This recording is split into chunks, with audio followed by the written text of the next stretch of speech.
Hello, I'm Michael Scott in Oxford in the UK.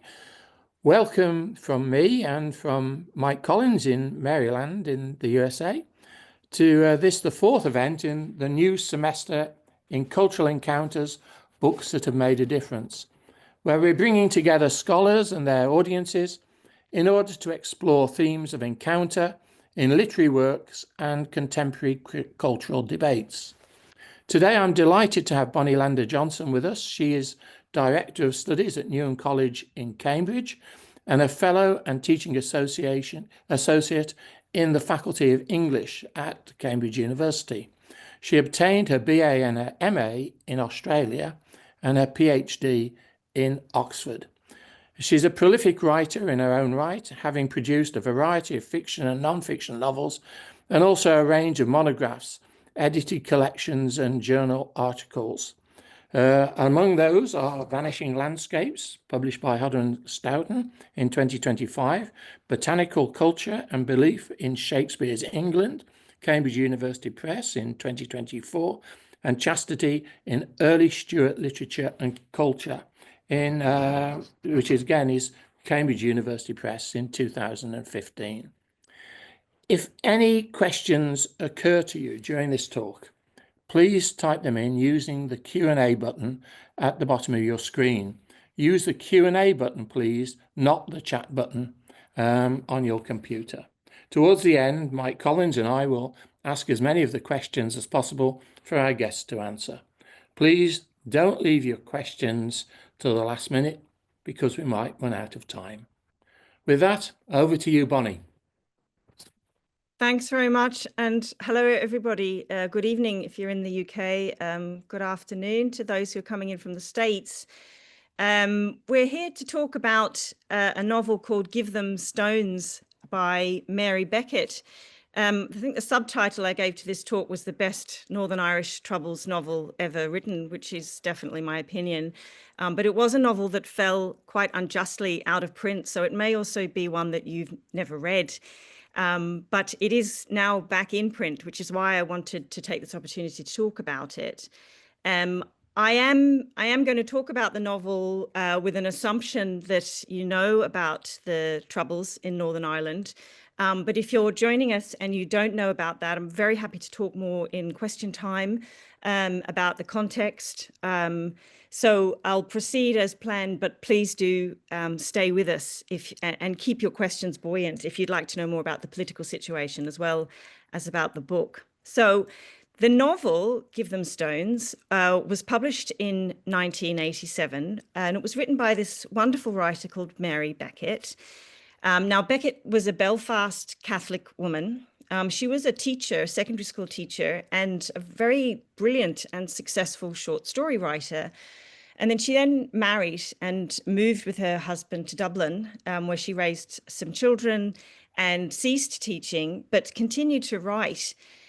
What she found when she went to Dublin in the 80s was that a lot of her neighbours didn't really understand what was going on in the north. And actually, a lot of her co-religionists, her fellow Catholics in Dublin, were quite unsympathetic to the struggles of Northern Irish Catholics. And so she decided to take one of the characters that's in her short story, one of her Belfast short stories, and expand it into novel form, in order to show what it was like for a working class Catholic woman in the back streets of Belfast during this period of intense civic unrest. So I'll tell you a little bit about the main protagonist in this story. It's a first-person narrative written from the point of view of the older Martha Mater, who then, she tells us her whole story from childhood up to the present. Martha lives what was a very conventional working class life in 20th century West Belfast. She's raised in a very small terrace with 3 generations, and then she goes out at a very young age to work at a factory. She then marries young and moves into her husband's family's small terrace just a few streets away, again with multiple generations all sleeping in the few rooms in this house. And there she raises 4 sons. But when the troubles begin to deepen, she starts to see around her so many of her neighbors traumatized and struggling financially and in other ways. So she starts baking bread and selling the bread for very little profit out the front window of her little house. Now, in the year that it was written, Give Them Stones enjoyed significant praise and success. But then it quite quickly and unjustly fell out of print. So this is actually the 6th title in our book series with Catholic University of America Press. This is a series that's called Catholic Women Writers. I'll give you a look at some of the covers that we've brought out recently. I'm very keen to talk more about the series in question time if you want to talk about some of the other titles. This is the Becket that we're talking about today. It's very slim, wonderful, pithy, wonderful little volume. The series as a whole, its intention is to bring back into print 1 or 2 paperbacks each year, mainly novels, but we also do some short stories and some nonfiction. This is work by women writers, Catholic women writers, who were well known in their own time, sometimes bestsellers, but were then forgotten by the wider reading public and often by the academic literary community. In some cases, our writers actually fell entirely from the historical record. And in these cases, we've been busy writing entries for them in various online and print encyclopedias. So they are coming back. The women that we've published so far include Josephine Ward, Sheila K. Smith, Carol Houselander, the short story writer Enid Dinis, a Spanish writer called Carmen Le Ferret, whose one very Catholic novel was never translated into English. That's now been done. That was our first translated work. And then the Becket that we're talking about today. Coming up this year, we have a collection of short stories by the Orkney writer Anne Scott Moncrieff, and also a 19th century novel by Irish woman Rosa Mulholland. So hopefully we'll have a chance to talk about some other of those books in question time as well. But now let's talk about Give Them Stones. So this is a novel that was published just years after Bernard McClaverty's novel Cal. I don't know if you've read that one. It was superb, absolutely superb Troubles novel written in 1983. Now, Cal became the most widely read account of the Troubles and was immediately made into a major film starring John Lynch and Helen Mirren. Cal follows the life of a young man who is reluctantly drawn into IRA violence, and it was received by critics at the time as a modern tragedy whose depiction of a generation ruined by poverty and sectarian violence acted as a kind of literary intervention in a live political situation. So with Northern Irish Troubles novels, which is a large and growing genre, we really are dealing with a kind of fictional mode that is very much engaged in and part of a political situation. In many cases, people active in the Troubles itself then became writers or were at the same time writers. So there is a very interesting literariness to this political movement, as there was to earlier Irish political movements. So Cal, Bernard McClaverty's Cal, was received to high acclaim, but Mary Beckett's Give Them Stones was actually received very differently. Initially, in its first year, it met with great success. It won the Sunday Tribune Arts Award in 1987, and it was shortlisted for the Hughes Fiction Award in 88. But then it started to receive some criticism from reviewers in particular.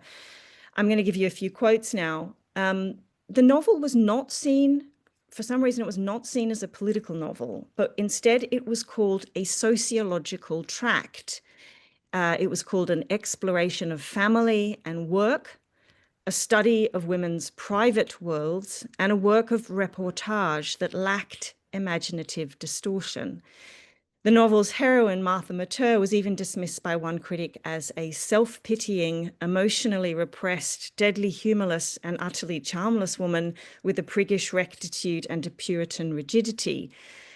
Which I find remarkable because I completely fell in love with this character the minute I opened the book.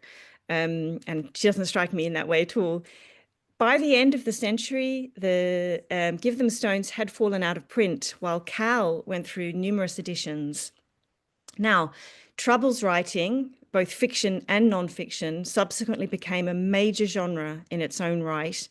Up until the Good Friday Agreement, that literature was mainly written by men. The interesting thing, of course, is that after the turn of the centuries, after the Good Friday Agreement, we're now dealing with Troubles literature that is historical fiction. And a lot of that is being written by younger women who are beginning to take a sort of recuperative account of some of the gender politics that were very present during the Troubles, but which weren't apparently dealt with quite so much at the time when the civic unrest was the main sort of story to tell. What's interesting about Mary Beckett's Give Them Stones is she was already writing about a woman's experience of the Troubles while the Troubles were afoot, but she never was really thanked for that work at the time. I'm going to now read you a little bit so you can get a flavor of the way that she writes. This is from the opening of the book. When they shot that boy in both legs up against my wall, I was in the house sitting at the fire by myself. I jumped because the noise was so near and so loud, and then I ran out onto the dark street to see what was happening. 2 men in balaclavas were holding his shoulders up against the wall in the lamplight, and he was crying, "Don't do it again, don't, oh mammy, I'm going to be good." Another man stood over him with a gun, and they delayed, keeping him there in the wet, holding him down, and him crying. I shouted at them, what did they think they were doing? And then they shot him in the other leg and ran away. People came out from the street behind and told me, "Martha, ring up the ambulance, you're the only one with a phone." My fingers took a long time to make the dial work, and when I came out again, they had put blankets over him and a cushion to lift his head from the wet and the dirt. Old Mrs. Holmes had towels in her hand for fear of bleeding, but there was very little blood. He'd fainted, but he groaned now and again, and he was very white. "Who is he, Martha?" somebody asked me, and I shook my head because I couldn't make myself speak. "I know his mother," Mrs. Holmes said. "She's no good. If you sent for her now, she wouldn't be in." His features were thick and ugly, the way some boys are when they're not children anymore and haven't settled into men. The night was cold and the rain started again. The soldiers didn't come out of their billet that used to be in the canning factory, although they must have heard the shots. A whole crowd arrived when they heard the ambulance and watched them loading him in. When they'd all gone, I brought out buckets of water and a yard brush and washed at the place, although indeed there was very little sign that anything had happened. All the time I was brushing, I was telling myself that I couldn't keep quiet about this. I'd kept my head down long enough, so careful of myself, frightened of any change, never taking any risks. But I'd have no respect at all for myself if I didn't let them know what I thought. I'd tell them they were getting no more from me in their weekly collection, and I'd tell them why. In bed, I wasn't so brave, and I thought that maybe he'd been tormenting old people, this boy, and maybe with no police in the district, it was the only way to deal with troublemakers. If they had shot him only the once, I might have persuaded myself of that, but I lay awake with his crying in my head. Sometimes it changed when I went half to sleep. It was Lizzie McAteer, when I was at school, crying for her mammy while the teacher slapped her on her thin blue curled up hands. His rough white face changed back and forward to the way she looked, all purple and blotchy after she'd stopped screaming. And my hair had felt then too, as if it was standing on end in terror. Okay, so you can hear from the very opening of the book that this is actually quite a politically tense novel, but later episodes draw on a style used by writers like Maura Laverty and other 20th century Irish writers who detailed domestic life with a quietly enigmatic drama. For instance, there's an episode when Martha Mater seeks refuge after a bombing in the rural home of 2 elderly aunts. And the aunts try to show her how to make bread, which she's never done before. Martha's never made bread before. The aunts, however, have made bread all their life, and they've never had to describe how to do it or follow a recipe, so they can only show Martha what they do. And Martha makes them go slowly, step by step, so that she can measure out their portions and write a recipe for herself, which is hilarious to the old aunts. From their point of view, why would you write down how to make bread? It's just a basic part of being a human being. You just do it. They've never been to Belfast, where bread is bought in a shop, just as Martha had before then never been into the countryside where bread is made every day. But then in time, Martha grows up and she goes back to Belfast, and she also forgets the recipe and she just makes the bread by instinct. And then as she ages, there's this wonderful scene very late in the novel where she has to show a younger person how to make bread. And she too has to work out how to describe it because it's an instinct that has become intrinsic to her. So these kind of more lyrical episodes are perhaps what motivated critics to find this novel a mere sociological tract. And yet these lyrical episodes are precisely the kind of writing that was throughout the 20th century very popular in the hands of other Irish writers. More important for us, I think, is these particular lyric episodes. They're not merely domestic details, but they form the heart of the novel's political narrative and its engagement with sacramental iconography. So in more recent decades, scholarship has actually begun to praise Give Them Stones. Mary's coming back, at least in the academic world. And the novel is being praised for its politically engaged narrative. People are realizing that, the domestic is also political. For instance, feminist scholar Megan Sullivan argues that the book depicts a woman whose involvement with politics results in her rejection of institutional allegiance by choosing instead her independence as, quote, a woman worker. So for Sullivan, Martha in the novel realizes that republicanism, the patriarchal family, and the British state have used her identity as a nationalist woman for their own purposes. Now, more recent scholars like Sullivan view Give Them Stones as newly significant in the context of other novels that are now being written after the Good Friday Agreement by these younger writers, especially younger women writers, who are beginning to account for the gender inequalities during the Troubles, which were indeed overlooked by the sheer importance of the civic narrative, the civic strife and the nationalist narrative that was just so overriding in the 80s, 70s, 80s, and 90s. But I think it's time, if revisionist feminist readings of Troubles novels are beginning to emerge, it's important that we don't lose sight of the fact that these books are not just political. They also have a deeply sacramental heart that is often overlooked by scholars. And so we're going to talk about that tonight. Now, in the year 2000, the scholar Catherine Kirkpatrick observed that although historians have begun to make significant inroads into Irish women's history, Irish women's literary history remains largely unexplored. The neglect of such a rich body of writing, she says, is the result of Ireland's hard-won status as a nation-state. For Irish women writers, womanhood and nationhood were often in tension.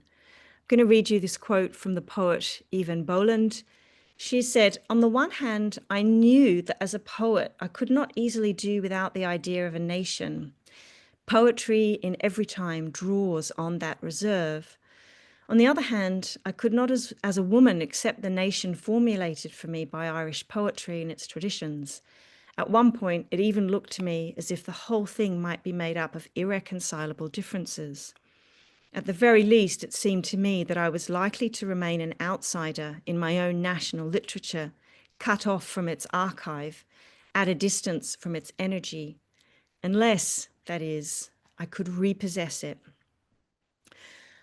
Give Them Stones, I believe, is a novel that repossesses Irish experience and its literary expression from a woman's point of view, and it did so long before the feminist movement arrived in Irish literary studies. So women who write about the Troubles often use a coming-of-age narrative. We follow the protagonist all the way from infancy to old age. This is certainly the case in this novel. Whereas Troubles writing by men often follows a pattern of love across the borders. So a Protestant and a Catholic fall in love and are obviously thwarted. I find this a quite curious and interesting inversion of tradition. Since its emergence in the 18th century, the novel was perceived as a feminine literary form, focused predominantly on the lives of women, caught in a romantic narrative in which lovers are kept apart by some kind of obstruction, political, social, familial, or personal, which they have to overcome in order to be together. In many accounts of the rise of the novel in English, it is this very triangulated dynamic between women's experience, romantic tension, and the kind of interiority of the first-person prose voice that defined the novel as a genre. And yet, in the hands of 20th century male writers of the Troubles, the same narrative technique has instead come to stand for a literary form at once political and masculine.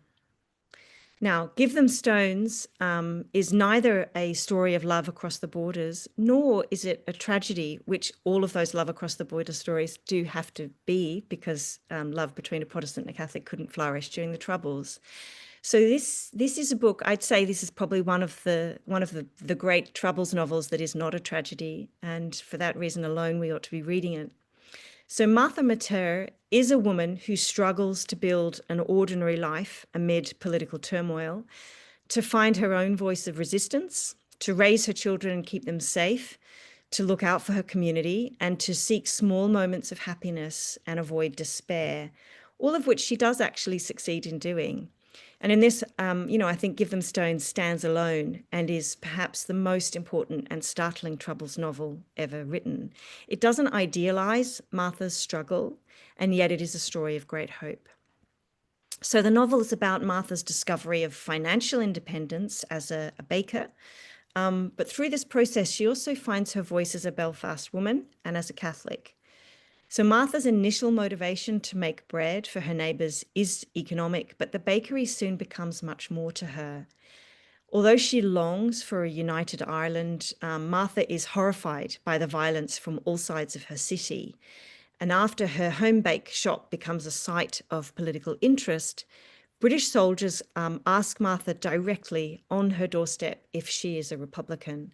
And her answer is an evasion of their attempt to trap her, but it's also entirely honest. And she simply tells them, I'm a home baker. It's through Martha's capacity as an ordinary householder and businesswoman that she finds the courage to later stand up to the IRA when they shoot that boy against the wall of her house.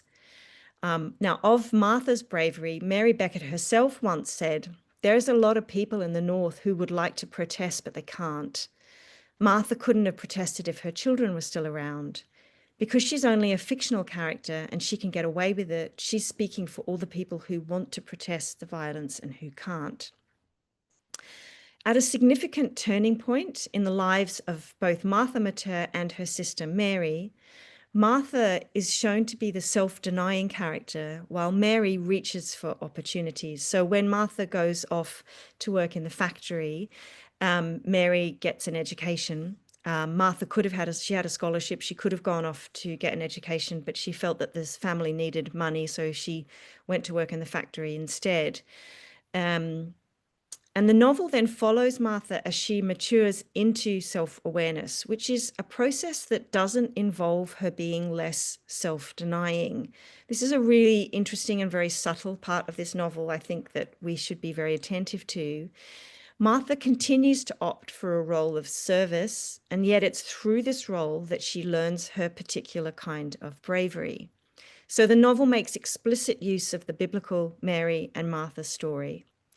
In Luke 10, Jesus visits the sister's house where Mary chooses to sit and listen to the teaching Jesus offers while Martha cooks and feeds.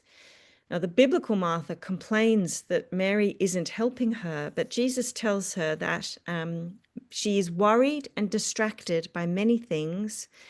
There is need of only one thing. He doesn't say that Martha's act of service is wrong, but that Mary has chosen the better part, and that the part which will not be taken away from her. Now, early theological commentaries on Martha and Mary from Augustine through interprets the sisters as embodying different modes of responding to the divine. prayer and contemplation, that's Mary's response, are better than service, not because action is wrong, but because action needs to be animated and directed by the spiritual life. Of Mary and Martha, St. Basil wrote that the life of those who are without faith is manifold and vacillating, changed about at will, whereas the life of the Christian is uniform, ever tending to one object, namely the glory of God. Now, it's significant in this novel that Martha Matter's decision to open her bakery occurs at Mass and alongside her renewed commitment to family prayer. She says, one of the things I missed in this house was the nighttime rosary. I'd been used to it at home, but when I moved to Hugh's house, they didn't have the custom and I was too cowardly to suggest it. I made up my mind to start it with the wee boys as soon as the funeral was over. So like her biblical counterpart, Martha is drawn to practical outward service as opposed to the contemplative life. And it's through work that she grows into herself and touches the divine. Her active life is in some mysterious way bound up with prayer. Not only does her renewed devotion give her the determination to follow through on her talents and desires as a baker, but it also gives new priority to the contemplative life, and it enables her to turn her work itself into a kind of prayer. Martha Matter's sister Mary appears to reach for the better part when she chooses an education over factory work, and this does afford her greater economic opportunity, and it means she's able to move into a middle-class neighborhood where the political conflict between Protestants and Catholics is less severe. Now, it's certainly not the case that affluence protected against the violence of the Troubles. A number of high-profile Catholic lawyers and doctors were murdered by Unionist paramilitaries. But it is true that working-class Catholics suffered more from the economic injustice of British rule. They had less access to work and housing compared to working-class Protestants, while middle-class Catholics had a greater chance at social equality with Protestant members of their class. However, in her more affluent situation, Mary Matter appears to suffer a spiritual loss that is not incurred by her more self-denying sister Martha. Martha is disappointed by her own children in a similar way. She works really hard to protect her sons from the violence, and she's relieved when they leave the city. Like so many mothers at the time, she was so grateful that she was able to get them an education and get them jobs abroad. But then, of course, she's later aggrieved when she realizes that they're no longer loyal to Belfast, nor observant in their faith. Now, we could possibly read in the novel the suggestion that affluence is a danger to faith, but this interpretation is difficult to sustain, if only because Mary Beckett herself was a middle-class woman and a regular churchgoer. Instead, I think that Give Them Stones illustrates how a person's humanity, or more theologically speaking, their holiness, is less determined by the externals of their situation than by their pursuit of what is true and good. And yet, because the Troubles had both a political and a religious dimension, the process of solving the political conflict really did impact Belfasters' relationship to their religious identity. Now, Martha Matter does experience some really grave injustices throughout her life. Abusive school teachers, absent fathers and selfish brothers whose political activism serves as an excuse for failing their families. The socio-political structures that created the impression, quote, that Catholics were only fit for backstreets and boglands, the embittered mothers and grandmothers who held their girls back from opportunity, and the aggression of British soldiers, IRA provosts and Unionist paramilitaries. Belfast women were often the only members of their household to find work, which they pursued while also raising children. If their husbands were imprisoned for political resistance, wives were then not only workers and mothers, but often drawn, however unwillingly or willingly, into the web of political resistance. Now, Give Them Stones, the novel, it leaves no doubt that if it's difficult for any human to carve out a happy path in life, then this is all the more true for a woman. And yet, against all these odds, Martha ends up achieving a modest degree of financial independence. And more important, she actually engages in work that is meaningful to her. So Martha's challenge is not to fight against a world that would limit her, but instead to grow into her own abilities from within the world that she has inherited. More recent Troubles writing has really bridled against the suffocating expectations that was placed on the youth of late 20th century Belfast. The expectation of early marriage, the scant employment and housing, a high degree of neighbourly surveillance. A lot of these things have really come to the fore in more recent writing. But Give Them Stones is actually not overly critical of Belfast life. It instead observes the full humanity of ordinary Belfasters, their suffering and their happiness. And I find that human quality in this book is really remarkable. By exploring individual freedom, the freedom to become oneself in the midst of political oppression, Beckett is actually offering a quite unconventional portrait of emancipation. You know, it's become a modern truism that it is wrong for a person to endure violence and injustice, and it is good to fight for freedom. This is true. And yet this novel also proposes that Martha's emergence into mature self-awareness does not require that she leave either her poverty or the political conflict in which she and her neighbours struggle. So as the contrast between Martha and her sister Mary shows, material well-being and a life of relative peace actually have only partial impact on the worldly goal of happiness and little or no importance for the spiritual goal of holiness. So where more recent Troubles novels critique the social and political world, Beckett's novel instead shows a woman working out how to live well within strife. The novel does not shy away from pointing to social problems, nor does it idealize Martha's ability to manage suffering, but it never allows external problems to diminish its commitment to Martha's courage. I think in this novel, liberation consists less in overthrowing or escaping the difficulties that surround Martha, and more in, in finding, she finds and asserts her voice from within those difficulties. So it's a novel that takes the risk to show the potential in hardship and adversity. And it's a novel that suggests that the pursuit of happiness can actually be sought from within life's constraints. Martha's no coward. Her small act of rebellion against the IRA costs her very greatly. I'm not going to give you a spoiler by telling what happens, but she is drawn into serious political strife. But she also refuses for her life to be reduced or consumed by politics. Now, let's talk about the sacramentality.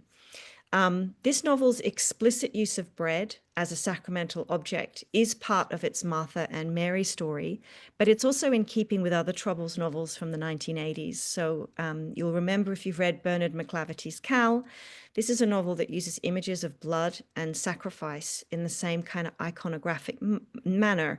In both these novels, the imagery is clearly relevant to the oppressed Catholic community and the doctrinal controversies that separate Catholics from Protestants. More recent Troubles novels have tended to offer a secular vision of late 20th century Belfast, but for those who wrote during the Troubles, the religious differences that were hovering behind sectarian conflict really do play a crucial role in narrative structure. And for that alone, I think the Troubles novels from the 80s are really important moments of fiction for us to observe, because they are working with sacramentality at the level of novel technique, which is something I think we've kind of lost. So the explicit nature of sacramental imagery in both Cal and in Give Them Stones asserts that war-weary characters whose lives might appear on the surface to be almost devoid of meaning are in fact animated by the divine. Now, Cal uses the symbol of blood to depict Northern Irish Catholics as sacrificial beasts in the war, but Give Them Stones uses the image of bread in a much more hopeful way. So when political conflict deepens and business becomes very difficult, Martha continues to bake, even though it leaves her sleep deprived and only able to barely cover costs. She says, "I didn't mind really. It mattered more to me that I was managing.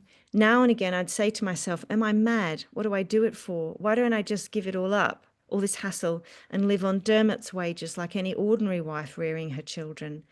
But I knew I didn't mean it. For Martha, the act of baking takes on spiritual significance. This is a lovely quote. She says, "I gave over my place of work to God so that my bits of creation would join in with his. I didn't have a lot of time for prayers, but I had a crucifix over the door. The Sacred Heart picture that everybody had with the red lamp was in the kitchen." Martha then watches as the women who buy her bread respond very differently to the strife of violence and unemployment. A lot of them become sedated, a lot of them fall into despair. For Martha, it is her bakery that brings a degree of spiritual solace, even moments of grace. She says, "When I'd get a good run of baking on the way in the mornings and nobody around but myself and the warmth from the stove and the smell of bread all through my domain, I'd find myself so happy my mind would say, 'How lovely is thy dwelling place, Lord God of hosts.'" Now that the Mass was in English, there were all kinds of lovely prayers I could hear, but that was my favorite. So the sacramental nature of Martha's Bakery is also evident through the crucial role that it plays in holding her neighborhood together. As the west side of the city deteriorates into violence, the bakery is one of the last remaining places for women to gather, to talk about ordinary things, even at times to talk openly of the political tensions that threaten their existence. So Given Stones explores in this way the meaning of work, and I think it really draws on a lot of the philosophical and theological arguments that are emerging in the 20th century. After Pope Leo's 1891 Rerum Novarum, this is a century, of course, that saw numerous papal documents about work. Rerum Novarum sought answers to urgent questions surrounding those earlier fin de siècle political and economic conflicts over class and labour injustice, but subsequent writing, like JP2's Laborem Exercens, instead addressed the spiritual reality of work in the life of all men and women. This is a document that argues that toil is something that is universally known, for it is universally experienced. It's an encyclical that details all forms of human labour, manual, intellectual, medical, familial. This is a little bit of what JP2 says. "In society, we see a great historical and social incarnation of the work of all generations. Man combines his deepest human identity with membership of a nation and intends his work also to increase the common good developed together with his compatriots, thus realizing that in this way work serves to add to the heritage of the whole human family of all the people living in the world." So work is a central way in which human beings live out their humanity and by which they contribute to the building of community. Work is, at best, work is good for us. It's not only good in the sense that it's useful or something to enjoy, but to quote the encyclical, work is something worthy, something that expresses our dignity and increases it. Now, this is an encyclical that draws on the work of theologians such as the 20th century Dominican Marie-Dominique Chenu, who argued that work is not simply a punishment to be born well, but divinely instituted. Human beings are created as co-creators, and their work plays a role in God's economy of salvation. Chenu was influenced by the Catholic worker movement at the beginning of the century, and he was particularly interested in the ability of work to create social energy that has the potential to foster communion. This is very much at the heart of this novel. Given Stones brings this proposition to life, this idea of work fostering community, through the kind of unique capacity of fiction to use the image or the symbol to kind of energize or magnify the cultural and situation that's created amongst the characters. Through her bakery, Martha fosters community, especially among those marginalized by political conflict. So, far from being a mere sociological tract, as it has been described, this novel, Give Them Stones, is a subtle and complex work of political and sacramental fiction.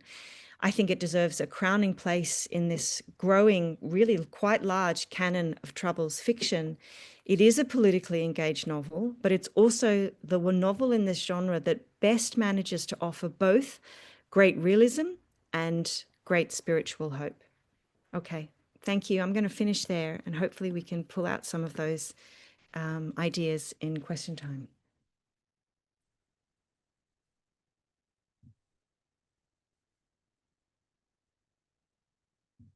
Many thanks. That's you got through a lot of really interesting issues there.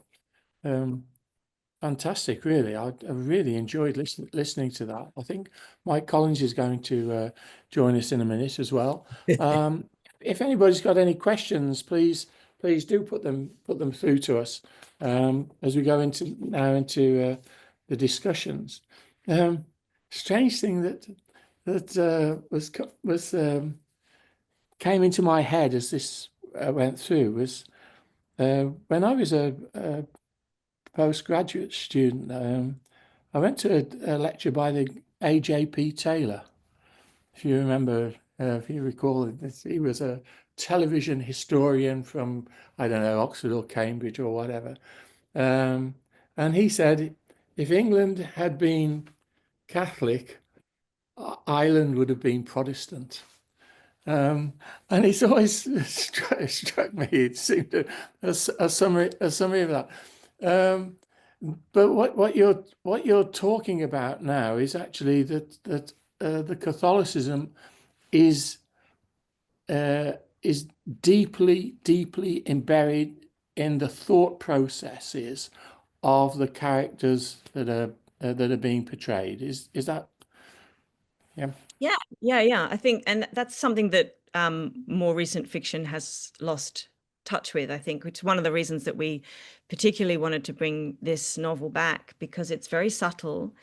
And the sacramental iconography is not explicit, or it's very clear, but it's not obvious in the way that the blood imagery is in Cal. Cal is a much more kind of enigmatic novel in the sense that it takes the early image of blood and uses it precisely as a kind of symbol or enigma that circles around the novel, and which is clearly relevant to Cal's being Catholic. But the bread imagery in this novel is much more subtle and germane to the character, in the sense that we're relating to a person who's discovered real meaning in life through baking bread, which sounds very simple, but in the context of this political situation, to find anything that brings that kind of meaning to herself and to her community is clearly hugely an important achievement, but also something on the register of the divine. But it doesn't ever take on, it isn't self-consciously divine in the way that it's expressed, as you might find with Cal, where there's this sort of self-conscious use of symbolic imagery. This is a novel that's much more subtle, I think. And, really, it does really pull at the heartstrings a lot, but it also manages to keep itself light through its use of kind of everyday moments. I think in a way that is the sacramental vision in fiction, to be able to maintain the connection between the everyday events or occurrences and their divine counterpart or their divine meaning. And it's something that was achieved so well by Catholic writers of the 20th century, but which has completely disappeared from writing in the English language now, which I find to be a great shame. Interesting, because do you think it's been lost because we have moved more and more into a secular world? That the concepts that you're talking about are concepts which a lot of people are not aware of?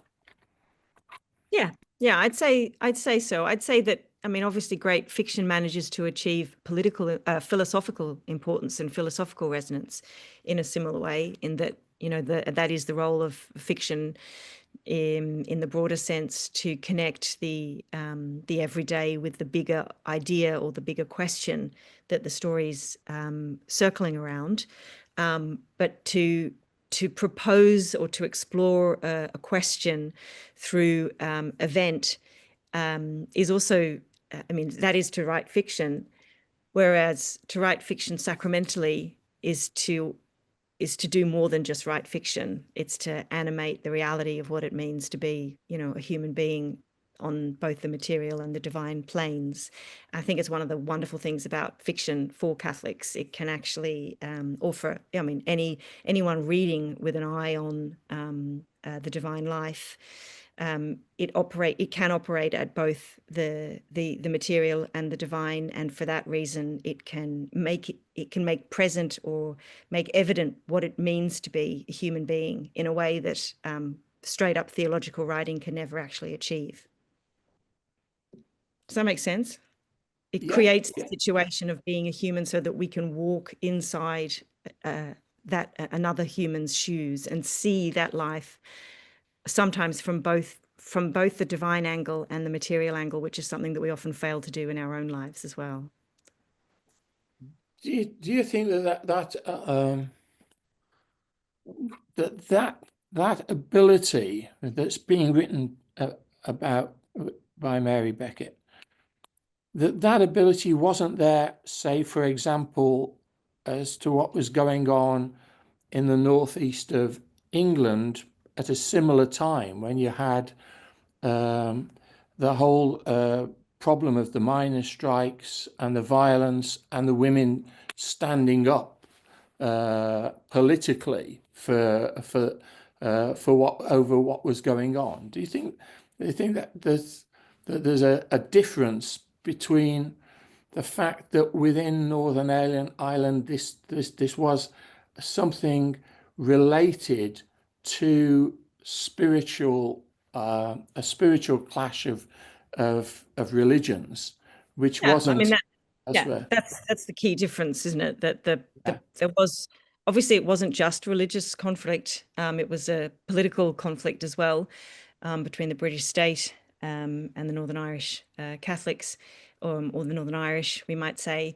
There was a political, even sometimes an ethnic distinction there, that was also a religious distinction. Not, the two didn't perfectly align, but they did often separate across those lines, which isn't the case for other moments of political upheaval, like the mining strikes, as you mentioned. I think that's one of the reasons that Troubles fiction was and continues to be such a huge and rich genre, because it operated on a number of different levels, which is always very useful to the fiction writer. But certainly, I find it's interesting and strange that more recent Troubles novels has forgotten the divine element that was so apparent at the time, and why it's so important to read the novels that were written in the 80s for that reason. Mike, do you want to come in on some questions here? Yeah, a few. One thing I thought about was also the Ignatian tradition, which gets articulated in by Gerard Manley Hopkins. At one point, he's got, I wish I didn't want to jump up and find the exact quote, but it's something like smiting an anvil, sweeping a floor, is all God's, it all gives glory to God if you do it in order to give glory to God. And that's a very it's a very Ignatian idea of God is laboring with his people to create it. Somehow that baking of the bread gives glory to God, even if we're not quite able to understand it or see it. But our faith tells us, yes, that that work in of itself is no matter how secular it looks, is also God's work. So I thought that thing. I think that the Martha and Mary stories, it is quite explicit in the novel, and it takes quite a lot of thought to follow through, because it isn't an exact match, and in many ways, our loyalties are torn, because the way that Mary reaches for a better life, we would quite like that for Martha as well. But it is made very clear that that better life does become a bit spiritually bankrupt. And our loyalties are so tied to Martha. We do really want better for her. But the novel, I think, does ask us to recognize that all of her hard work has taken on a certain beauty to her precisely because of these small moments where the baking itself causes her to raise her mind to God. And they're really quite sublime moments from within this tiny, she's in a tiny, tiny room that's in the back of a tiny, tiny house. So it's an apparently very small setting. There's, it's, how do I say it? It's not epic. There's nothing epic in the proportions of this novel. And yet those moments of spiritual fulfillment are so raw and touching, actually, that suddenly we think, hang on, I've just touched the epic domain, and yet I'm still here in the back room of this tiny terrace in the middle of a feud. And I think that's really such a great achievement. And it does have that sort of Ignatian quality, that this work has now taken on this very, very dignified, large quality. Even if it doesn't improve her situation, it's become very spiritually rich. Yeah. I also thought about the sons who I think you said there were two sons who go off and Four sons. they get educated and go off to make their way in the world, and yet something is lost, even though they're home and home free, safe from the troubles. And I thought of Seamus Heaney's experience, ultimately saying, I can't be who I am and stay in Northern Ireland, and yet moving to the South, the sense something was lost, and that it somehow, even I think in his case, and I don't wish to make assumptions, but it's somehow a betrayal as well, that it took him some time to get through. And I wonder how much attention is given to the brothers in the novel. You mean Martha's brothers or her Yeah. sons? Oh no, the sons. There are The brothers sons. as well. I'm There are sorry. brothers. I meant the sons who get out. The sons. So there's a lot of early attention when they're small. So she has 4 boys in a row in this, 2-room cottage, and we really feel the struggle in trying to keep them clean. There's one cold tap, and outside the streets are being blown to bits. But so, she's trying to give them a normal, healthy, happy childhood, but also to keep them safe. And I think actually, we generation of emigres, what we're really reading here is our mother, who was born and bred in the situation, and was never going to leave, but tried to do her best by children.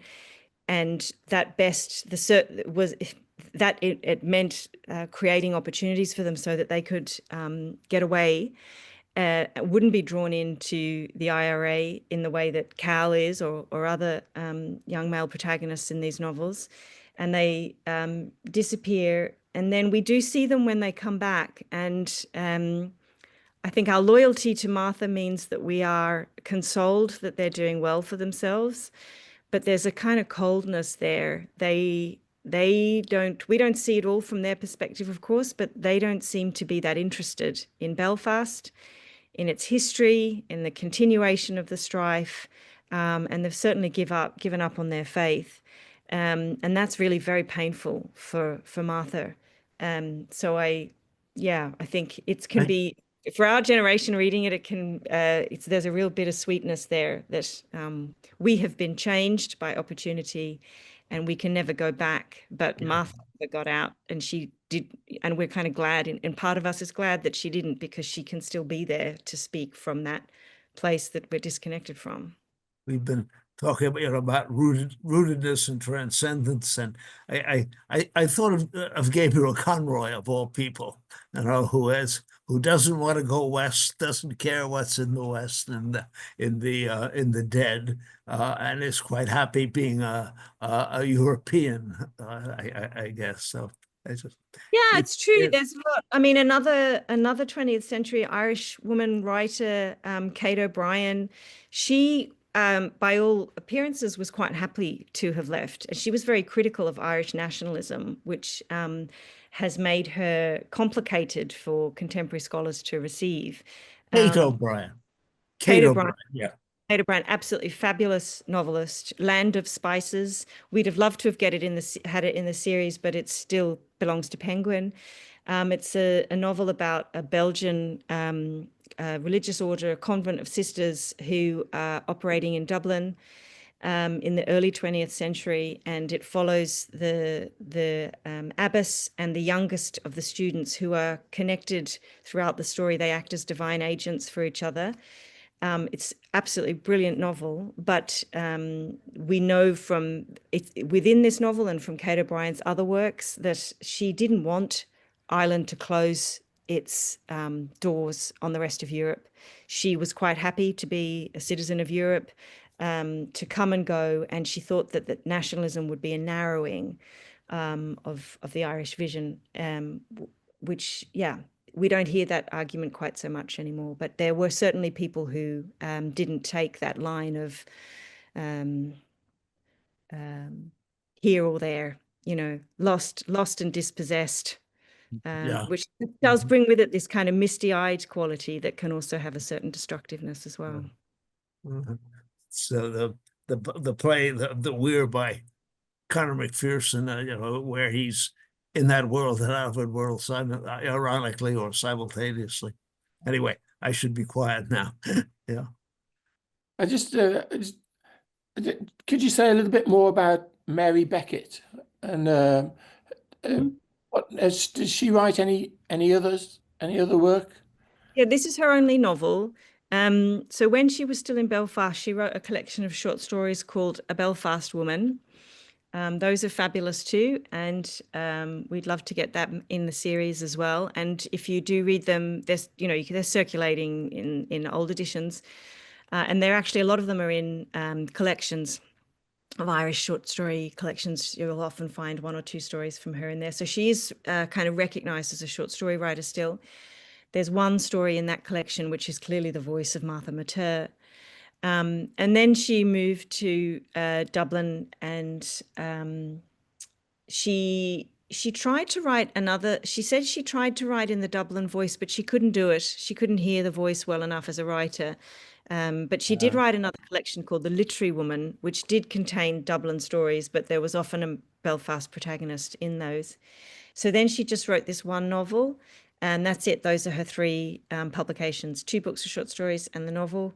She didn't die that long ago, but she was a very private woman, and I wished I'd had a chance to meet her before she died. But I really think this book is one of the greats, and I'm glad we managed to get it back into print.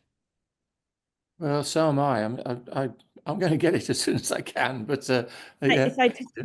So for people in the States, it can be bought direct from the Catholic University of America Press website. And in the UK, it's available on Amazon and Waterstone's website. But I can also circulate the EU distributors of all of our books actually do sell direct from their website at a 30% discount. So if anyone wants to get any of the titles, the 6 titles that are currently in print, I can certainly circulate the link to that afterwards. Can you just, for people who are going to be watching this, because it's going to be recorded, a lot of people will watch it. Can you just say something very briefly about the project that you have about Catholic women writers? Yeah, so this is a current and ongoing book series with Catholic University of America Press. We realized some years ago, my colleague and I, Julia Mazzaros, realized that a lot of people knew about Evil and War and Graham Greene and other well-known English or English language Catholic writers from the 20th century and going back to the late 19th century. And we would recognize them as main figures in what we would call the Catholic Literary Revival. But actually, when we did some digging, we realized that the Catholic Literary Revival was its biggest number of members were women, but most of them had fallen out of print. So we initially thought we would just do an anthology of a few works, and then we realized how many there were. It's become a book series. So there's really dozens and dozens of these terrific novels and short story collections that we're bringing back. And all of the authors are Catholic women who are, how shall I say this? They don't have an antagonistic relationship to the faith. These are novels that engage with the faith in all of its varieties. They're not works of hagiography. This is fiction that explores the human condition and the demands of faith in all of its various forms. But they are strikingly Catholic novels, which are very difficult to bring to press these days. So it's really a celebration of the Catholic novel as it was in the 19th and 20th century, but which has been forgotten. Bonnie, thanks so much. Thanks for stimulating paper and bringing these novels to our attention as well, and particularly this one. I've been really enthralled by your talk and involved in the talk right the way through. So thank you very much for today. It was stimulating. Ladies and gentlemen who's listening, I hope you will join us next week on Monday the 10th of November at 4 p.m. when Lindsay Kaplan from Georgetown University will be discussing the massacre of the innocents, the early portrayals of King Herod.